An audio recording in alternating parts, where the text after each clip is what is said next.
It's said that high school years will be the best years of your life. Perhaps for some.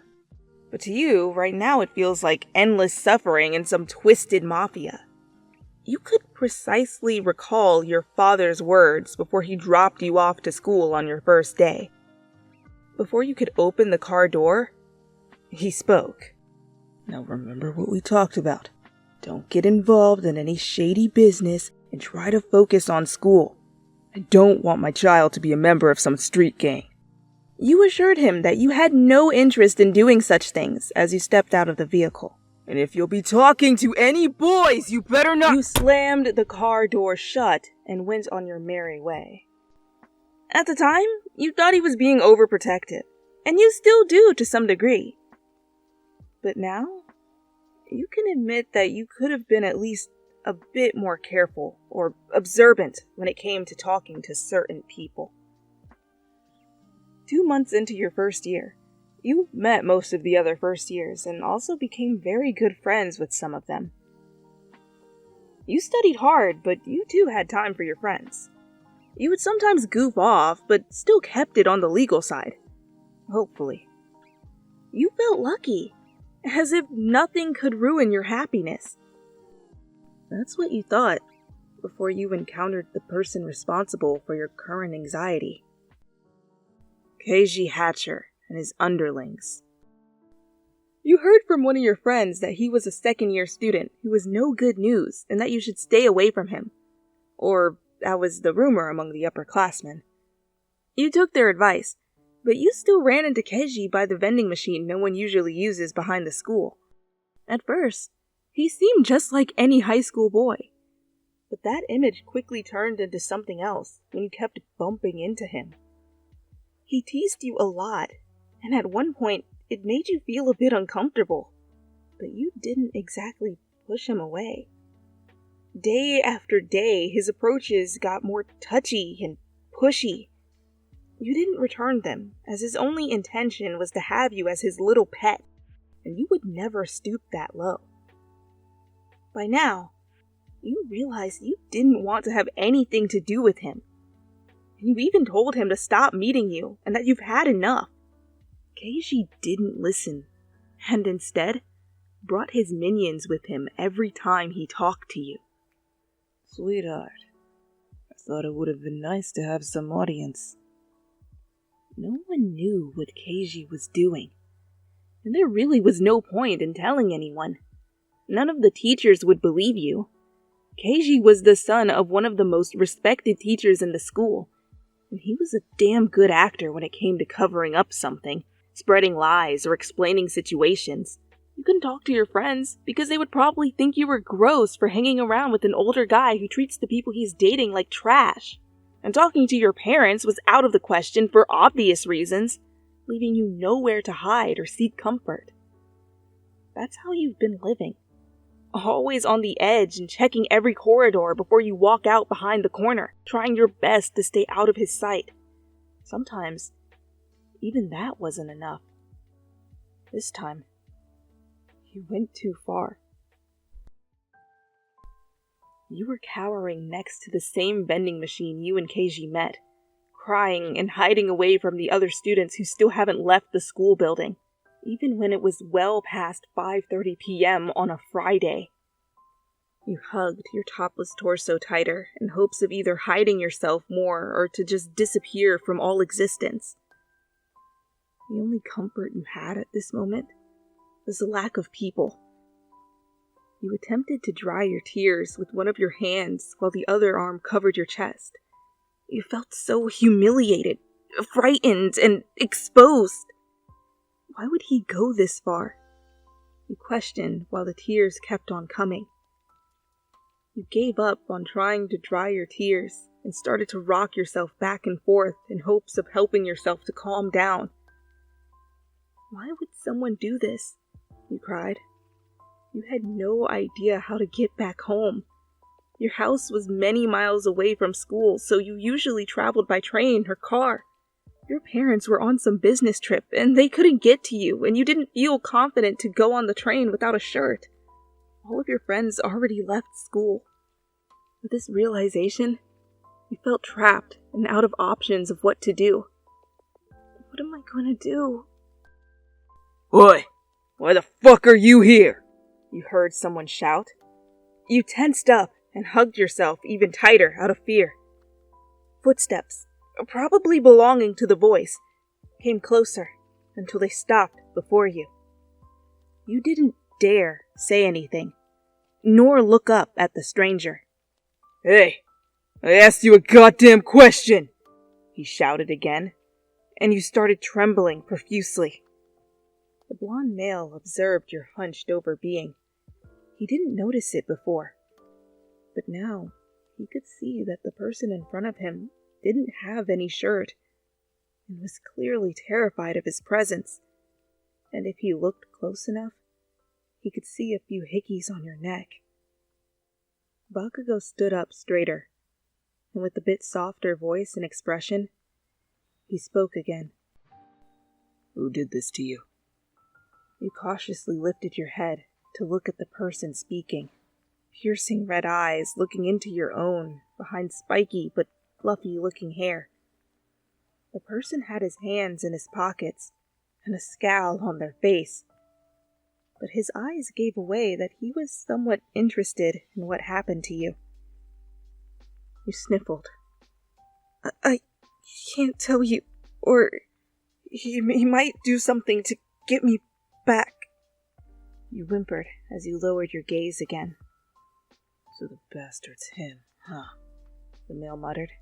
Mostly to himself, but you heard him clearly. You know him? You looked up to him again, shocked. I know that the guy's an asshole, but this is a new record for him, he said. Don't get the wrong idea. I don't associate with that fucker even in the slightest. We delinquents do our own thing. Delinquents? You repeated in your head as you looked him over again. The blonde male wore the school uniform, but he had styled it differently. His jacket was unbuttoned, and instead of the usual white t-shirt underneath the jacket, he wore an orange t-shirt with a skull and explosions on it, without a tie. His ear was pierced, and not only did he have a book bag, but he also had a second bag strapped to his back that was more of a holder or a shield for a baseball bat or other sports equipment. Seemingly, he uses it to hold his weapon that the delinquents tend to carry with them at all times, judging by the shinai handle that was poking out of the top of his bag for easy access. He definitely is one of the school delinquents you've heard about. You couldn't deny. You thought you'd never meet them in person. Now the question is, what does he want with you? Why was he even talking to you in the first place? Why are you here?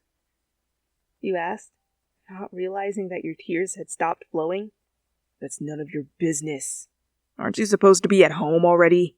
Calling your parents to come and get you? To you? He sounded rude and impatient. But in reality, Bakugo was attempting to sound softer. He may be a delinquent, but he wasn't completely heartless. I don't have anyone to call.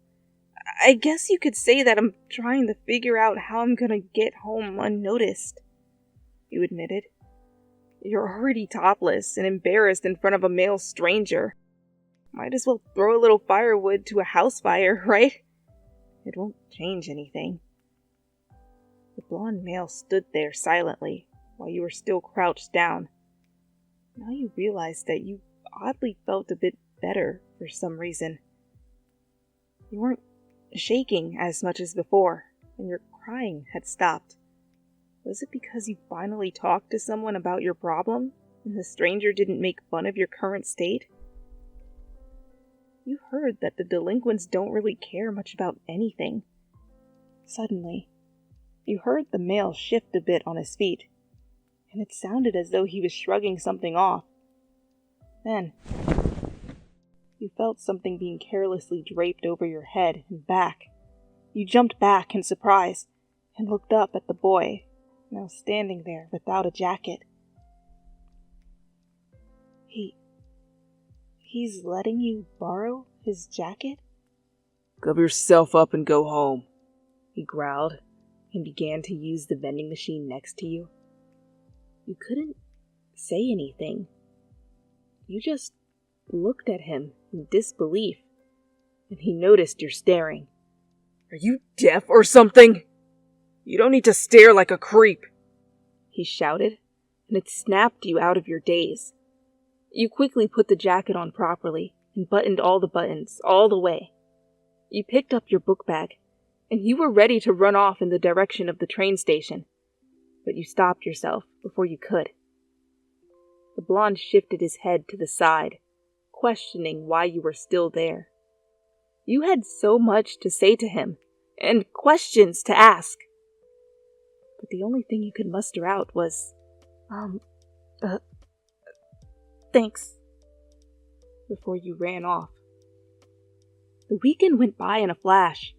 You did your best to study on an upcoming test, but here and there your mind shifted to the grumpy delinquent boy that lent his jacket for you to cover up. When those thoughts filled your mind, you often found yourself staring at the jacket that sat on your dresser, thinking how generous it was of him to help you when you didn't even know each other. You didn't even know his name, nor what year student he was. As Monday rolled around, you walked to school with the jacket in your book bag for you to give back. If you can find him, that is. Your day went on as usual, attending classes, talking with friends on break, and then came lunchtime.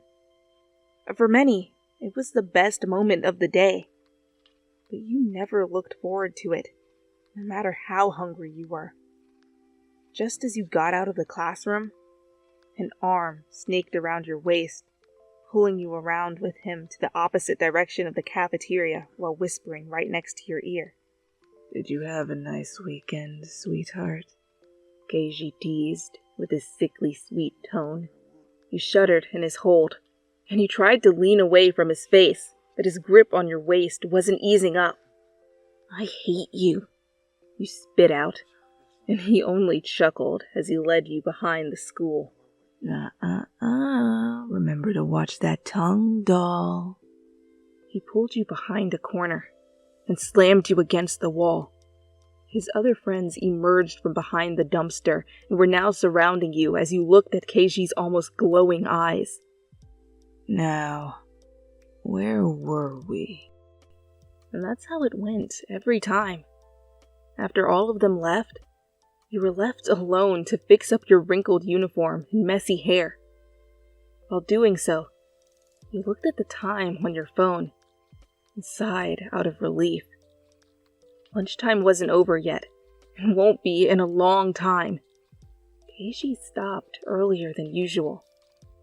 I guess he just wanted to only mess with me today, you thought out loud as you fixed the tie around your neck and straightened your shirt collar to hide the new and old hickeys from other students. Oi! A familiar gruff voice called from behind you.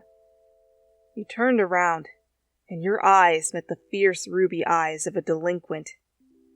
Your momentary panic vanished as you realized that he was the guy who helped you last Friday. He wasn't wearing his uniform jacket, which made you remember that you had it with you right now. You immediately started fumbling and digging through your book bag for the item the blonde male was probably waiting for. You pulled the gray jacket out, ready to give it back. But he spoke, and you jumped.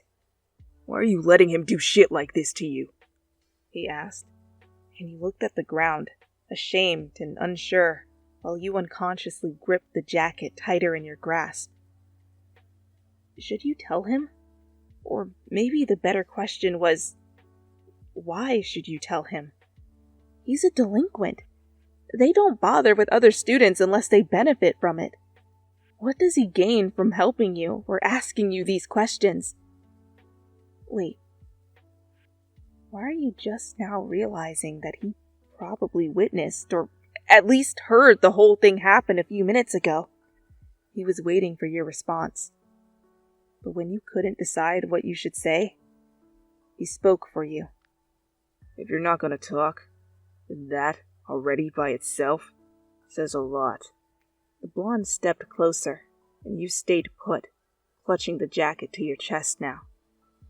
If I had to guess, I bet he has something of yours that you cannot give up for whatever reason, or he knows an embarrassing secret about you. With that, he uses you as he pleases because he knows you can't say no. If you did, he would break the pledge or spill the secret. He was now standing directly in front of you, while a bead of sweat began to form on your forehead. You looked away from him, and down at the ground in shame and sadness. He saw right through you. He has pictures of me, you squeaked while looking at the ground. You couldn't possibly look him in the face right now. The day I finally decided that I've had enough, he practically ripped off some of my clothing with his gang and took embarrassing pictures of me.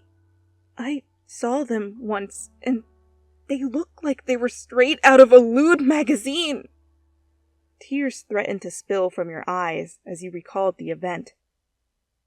When you started high school, you didn't think it would turn out the way it did, and you didn't know exactly who to blame, Keiji or yourself. If I don't do as he says, he'll put those pictures into use, and once he does, I'm completely done for, he finished. A few tears now rolled down your cheeks as you kept on thinking about the worst possible scenario that could happen if Keiji did what he said he would. It could, and would, ruin your reputation in school, and it would only worsen if your parents heard about it. More and more scenarios went through your head, and you finally snapped out of it as a napkin was thrown in your face. You flinched from the sudden attack and swiftly snatched the napkin before it fell to the dirty ground. You looked up and saw that the red-eyed blonde was the one responsible for the gesture as he looked to the side. He clearly didn't know how to comfort someone sad. "Stop crying like a loser," he commanded. And the look of slight embarrassment on his face looked almost cute to you. You smiled and wiped your tears into the napkin. "Crying doesn't suit you." You would have blushed at the comment, but your face was already red with tears, so it wouldn't have made a difference. When you were done, you realized you were still clutching his jacket. Oh, right, I almost forgot. You scrambled for the garment. Thank you again for lending me your jacket. You practically saved me last Friday. Don't worry about it being dirty. I washed and ironed it.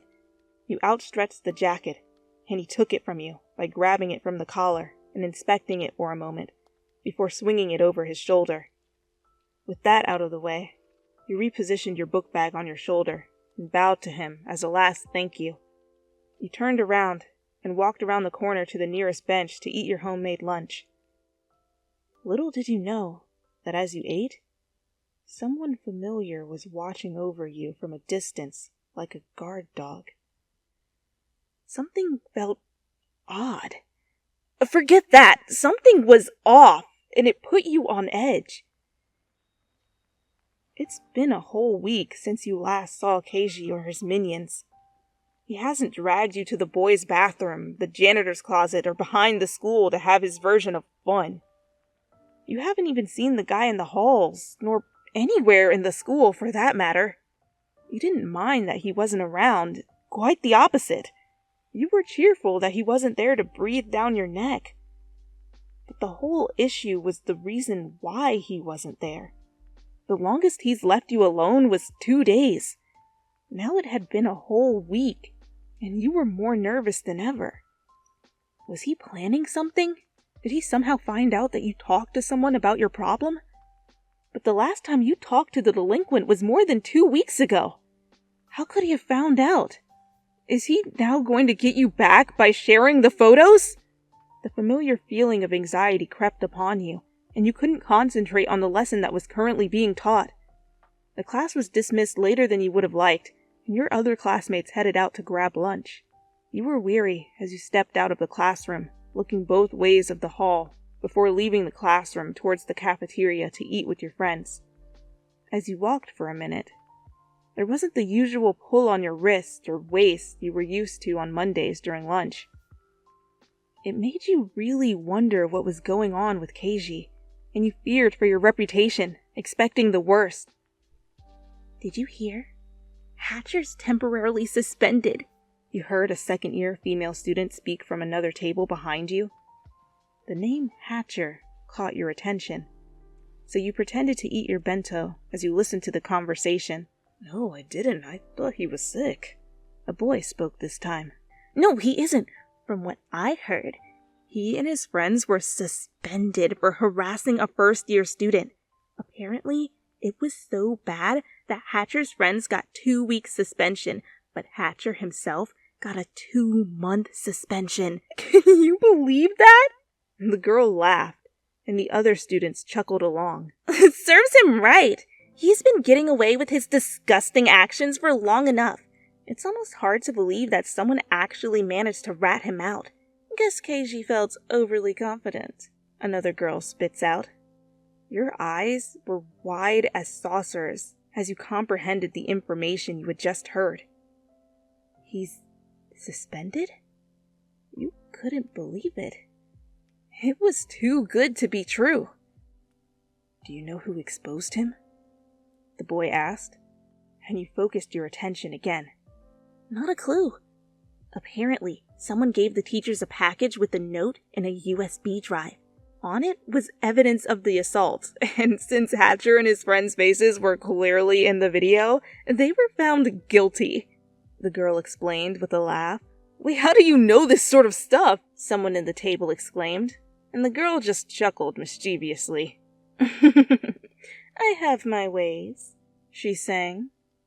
The second years kept on bickering while you sat there, stunned. Someone gave the teachers evidence in a package? Meaning even the teachers don't know who the rumor monger was. Who would go out of their way to keep their identity a secret? Who even knew about the assault anyways?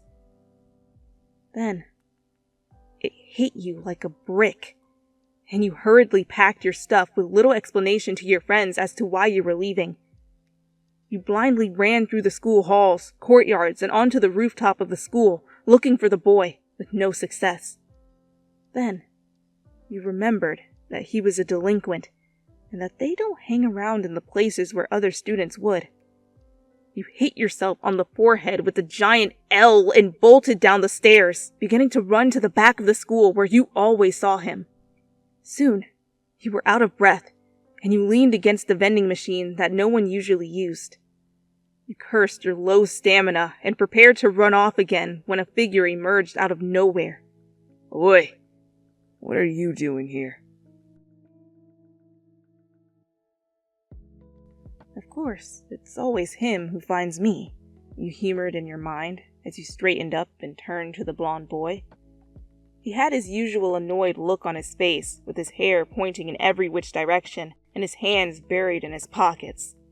The tone of his voice was pretty normal, but you swore you could identify a tone that told you he was half expecting you to show up sooner or later.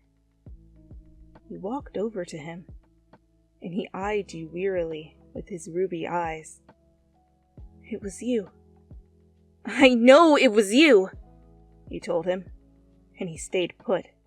"You exposed Keiji of his wrongdoings and got him suspended," you exclaimed in shock that he actually managed to do it, but also in gratefulness that he went out of his way to do so. The blonde smirked for the first time in front of you as he huffed. "He was a disgusting extra who thought he had everything wrapped around his fingers. Not only did that bastard harass people, but he also often got me and my friends in trouble. So when I heard what he was doing to you, I recorded evidence of him right in the act for a couple of days and gave it to the teachers to handle the rest. Simple and easy," he explained as he shifted his weight on one foot and lifted his hand in the air to further showcase how simple his stunt was. "So you're telling me you did it because you wanted him off your back and not mine?" you inquired, half joking and half serious, not even caring about the fact that he had recorded you. He looked to the side, blushing a faint pink. "He was a complete asshole. I would have done it even if he didn't bother us. so I could watch him suffer for his actions. You blushed at his words and smiled slightly. Then you realized something, and your smile fell. But he still probably has the photos. He can still get his revenge and... I already took care of it. He stopped your panicking by placing a hand on your head, making you stand still. Me and my buddies confronted him and made him spill what devices he stored the photos he took of his victims in. We stole his phone and also his friends' phones and broke them. He was too confident that no one would find out that he didn't save them anywhere else. Moron move, if you ask me. He further explained. You calmed down under his surprisingly gentle touch. So, I'm finally free? You questioned to confirm, just in case. That's right. Whatever he tries, you don't need to do shit. He smirked and lifted his hand from your head, burying it back into his pocket. You returned the smile, and you couldn't hold the laughter in as you giggled from happiness. Finally, it's over. Now you don't need to do gross things with him, and you can now wake up without worry every day. I owe you so much, you said while laughing, and he let out a What could someone like you offer to a delinquent who can get anything from other students just by intimidating them? He challenged. You dug into your bag and pulled out an unopened bento box. Well, for starters, I can offer you this extra bento I made. You offered it to him, and he lifted his brows as he took it. I was supposed to give it to my friend, but she wasn't at school today, so you can have it. Plus, I doubt you have your own lunch. You dug out your own and walked to the oldish bench next to the vending machine and sat on it. He eyed the green container once before following your lead and sitting on the opposite end of the bench to begin eating. You were right. He, in fact, didn't have lunch to eat today. You sat there in a newfound peace as the birds in the nearby tree happily chirped. You smiled. For the first time in a while, you felt at ease and able to breathe.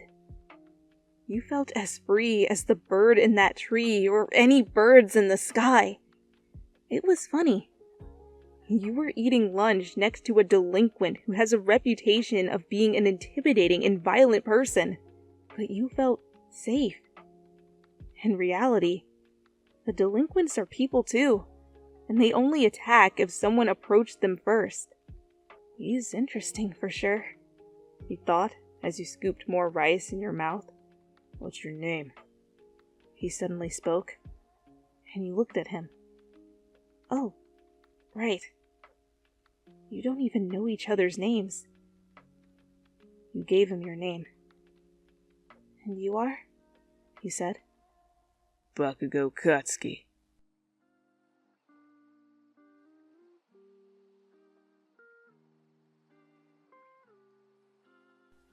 This fanfiction was submitted by Zia X Kawaii over at ziaxkawaii.tumblr.com. Thank you so much for letting me read this fanfiction on the channel. As always, if you have any fanfictions that you've submitted or suggestions for fanfiction ideas, feel free to leave a link in the comments below or DM me on any of the social media as listed on the screen. Okay, back to the crack-headed tomfoolery. Okay, here we go. Whoa! Don't get involved in any shady business and try to focus on— damn it. What's a dad voice? Like a, hey there, kid. I play ultimate frisbee. Fun fact, my dad's from St. Croix, so he has a Caribbean accent. You can actually hear my dad's accent in The Pizza Delivery Guy, Kirishima X Reader Fic. You can also hear how crappy my voice sounded because I had, bronchitis. You can also hear the build-up to me catching bronchitis in the Todoroki fic that came before that. Yeah! There's a lot of dialogue that goes on in these bloopers, so don't skip them. You'll begin to wonder, what is Freckles' life? You'll also begin to wonder, is Freckle on drugs? The answer to both of those questions is 7. You assured him that you heard from one of your here I go again. You heard from one of your friends Who has those? Oh no! Why does he hang out by the vending machine that nobody uses behind the school? There's nothing there for you, good sir. Just stale sodas and abandoned dreams. He seemed just like any high school boy. Delinquents? Yeah, you know, the Delinquent Club. You ain't never heard of us? You can follow me on LinkedIn. Oi! Why the fuck are you here? What's it to you, man?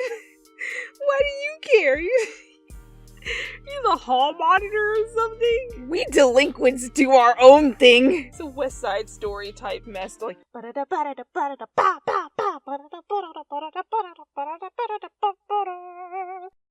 la la America, pa pa America, la la la la America, pa pa America.